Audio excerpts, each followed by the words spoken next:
We clap and sing hello. We clap and sing hello. With all our friends at Storytime, we clap and sing hello. Hello, library family. Miss Amy here for a very special Earth Day story time. I have picked what I think is probably the most perfect story to be shared on Earth Day, The Lorax by Dr. Seuss. And this book is published by Random House. At the far end of town, where the grickle grass grows, and the wind smells so slow and sour when it blows, and no birds ever sing except for old crows, is the street of the lifted Lorax. And deep in the grickle grass, some people say, if you look deep enough, you can still see today, where the old Lorax once stood just as long as it could, before somebody lifted the Lorax away. What was the Lorax, and why was it there? And why was it lifted and taken somewhere? From the far end of town where the grickle grass grows, the old Onceler still lives here. Ask him. He knows. You won't see the Onceler, don't knock at his door. He stays in his lurmkin atop his store. He lurks in his lurkin under the cold roof, where he makes his own clothes out of muffered moof. And on special dank midnights in August, he peeks out the shutters, and sometimes he speaks, and tells how the Lorax was lifted away. He'd tell you, perhaps, if you're willing to pay. On the end of a rope, he lets down a tin pail, and you have to toss in 15 cents and a nail, and the shell of a great-great-great-grandfather snail. Do you have all that to pay? And then he pulls up the pail and makes a most careful count to see that you've paid him the proper amount. And then he hides what you paid him away in his snub, his secret strange hole in his grovulous glove. Then he grunts, I will call you by whisper, my foe, for the secrets I tell are for your ears alone. Slurp! Down slurps the whisper-mophone to your ear, and the old Onceler's whispers are not very clear, since they have come down through the snurgly hose, and he sounds as if he had smallish bees up his nose. Now I'll tell you, he says, with his teeth sounding gray, how the Lorax got lifted and taken away. It started way back, such a long, long time back. Here, do you see this beautiful world they lived in? Way back in the day when the grass was still green and the ponds were still wet and the clouds were still clean and the song of the swami swan sang out in space, one morning I came to this glorious place and I first saw the trees, the truffula trees, the bright-colored tufts on those truffula trees, mile after mile in the morning breeze. Wow, what colored trees do you see there? I see some pink ones, some yellow ones, some purple ones. They're so beautiful. Wow. And under those trees, I saw brown barbaloos frisking about in their barbaloot suits, and they played in the shade and ate truffula fruits. From the rippleless ponds came the comfortable sound of the humming fish humming while splashing around. Look at them all, they're having a great time in that pond.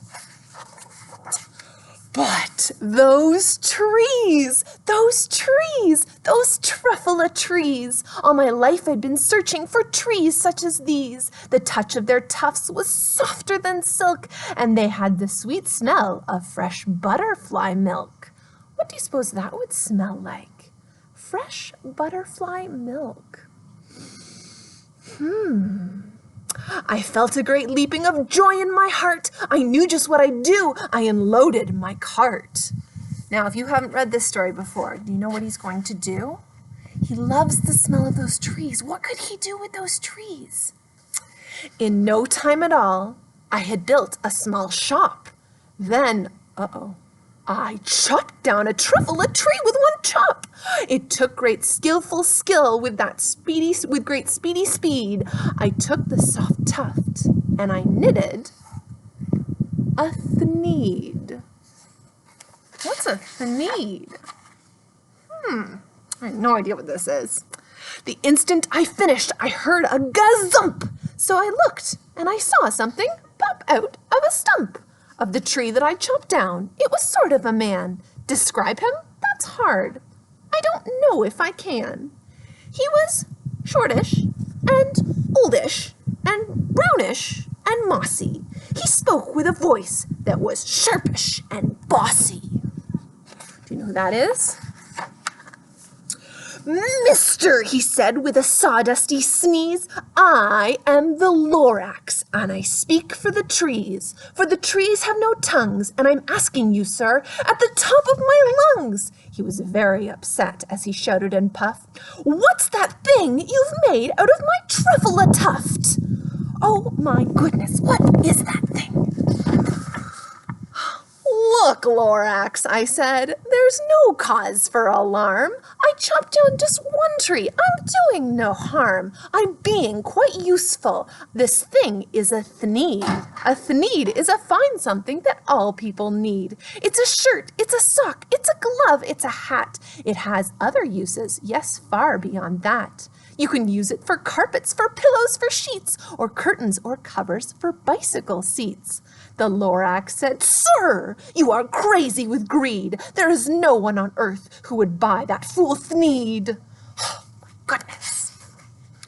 But the very next minute I proved he was wrong, for just at that minute a chap came along, and he thought that the thneed I had knitted was great, and he happily bought it for $3.98.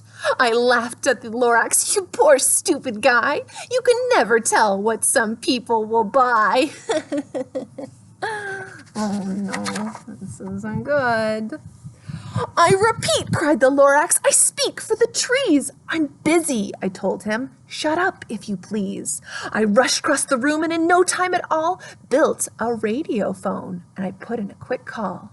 I called my brothers and uncles and aunts, and I said, listen here, here's a wonderful chance. The whole Onceler family to get mighty rich. Get over here fast. Take the north niche. Turn left at Weak Haven, sharp right at South Stitch.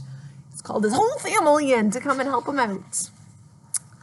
And in no time at all, in the factory I built, the whole Onceler family was working full tilt. We were all knitting thneeds, just as busy as bees, to the sound of chopping of truffle trees. Jump, jump, jump, jump. Then, oh baby, oh, how my business did grow. Now my chopping one tree at a time was too slow. So I quickly invented my super axe hacker, which whacked off 4 truffle trees in one smacker. 4 times as fast as before, and the Lorax, he didn't show up anymore. It's a lot of damage. 4 trees knocked down at once. Oh my goodness. Look who's back. But the next week, he knocked on my new office door. He snapped, I'm the Lorax who speaks for the trees, which you seem to be chopping as fast as you please. But I'm also in charge of the brown barbaloots, who played in the shade in their barbaloot suits, and happily lived eating truffle fruits. Now, thanks to your hacking my trees to the ground, there's not enough truffle fruit to go round, and my poor barbaloots are getting their crummies because they have gas and no food in their tummies. I don't feel so good. They loved living here, but I can't let them say. They'll have to find food, and I hope that they may. Good luck, boys, he cried, and he sent them away. I, the Onceler, felt sad as I watched them all go, but business is business, and business must grow, regardless of crummies in tummies, you know. I don't know if that's a good attitude to have for the Onceler. It's not very considerate. I meant no harm, I most truly did not, but I had to grow bigger, so bigger I got. I biggered my factory, I biggered my roads, I biggered my wagons, I biggered the loads of thneeds I shipped out. I was shipping them forth, to south, to the east, to the west, to the north. I went right on biggering, selling more thneeds, and biggering my money, which everyone needs. Then he came back I was fixing some pipes when that old nuisance Lorax came back with more gripes. I am the Lorax, he coughed and he wheezed, he sneezed and he sniffled, he snargled, he sniffed. Onceler, he cried with a cruffulous croak, Onceler, you're making such smogulous smoke. My poor swami swans, why they can't sing a note. No one can sing who has smog in his throat. Oh, I don't feel so good at all. And so, said the Lorax, please pardon my cough. They cannot live here, so I'm sending them off. Where will they go? I don't hopefully know. They may have to fly for a month or a year to escape the smog you've smoggled around here. There they go, flying away. What's more, snapped the Lorax, his dander was up. Let me say a few words about gluppity-glup. Your machinery chugs on day and night without stop, making gluppity-glup and schloppity-schlop. And what do you do with the leftover goo? I'll show you, you dirty old Onceler man, you. Where do you think all that yucky gluppy is going? No? You're glupping the pond where the humming fish hummered. No more can they hum, for their gills are all gummed. So I'm sending them off. Oh, their future is dreary. They'll walk on their fins and get woefully weary in search of some water that isn't so smeary. And then I got mad. Uh-oh, the Onceler's getting mad at the Lorax. I got terribly mad. I yelled at the Lorax, now listen here, Dad. All you do is yip-yap and say bad, bad, bad, bad. Well, I have my rights, sir, and I'm telling you, I intend to go on doing just what I do. And for your information, you Lorax, I'm figuring on biggering and biggering and biggering and biggering the more truffula trees into needs, which everyone needs. Not very kind words from Mr. Onceler. And at that very moment, we heard a loud whack. From outside in the fields came a sickening smack of an axe on a tree. Then we heard the tree fall, the very last truffula tree of them all. They're all falling down. The Lorax said nothing, just gave me a glance, just gave me a very sad, sad backward glance, as he lifted himself by the seat of his pants. And I'll never forget the grim look on his face, as he hoisted himself and took leave of the place, through the hole in the smog, without leaving a trace. And there goes Mr. Lorax. And all the Lorax left here in this mess was a small pile of rocks with one word. Unless, whatever that meant, I just couldn't guess. That was long, long ago, but each day since that day, I've sat here and worried away. Through the years while my buildings have fallen apart, I've worried about it with all of my heart. Sounds like the Onceler is finally learning about taking care of the world. But now, said the Onceler, now that you're here, the word of the Lorax seems perfectly clear. Unless someone like you cares a whole awful lot, nothing's going to get better. It's just not. I hope that you'll be like that boy. You care about the world? Hopefully. So, catch, calls the Onceler. He lets something fall. It's a truffula seed. It's the last one of all. You're in charge of the last of the truffula seeds, and truffula trees are what everyone needs. Plant a new truffula, treat it with care. Give it clean water and feed it fresh air. Grow a forest, protect it from axes that hack. Then the Lorax and all of his friends may come back. The end.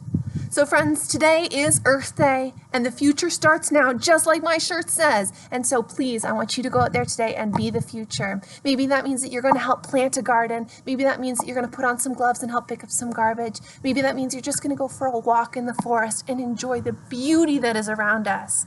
My friends, have the most wonderful Earth Day, and thank you so much for tuning in for Storytime. We'll see you again next week. Bye-bye.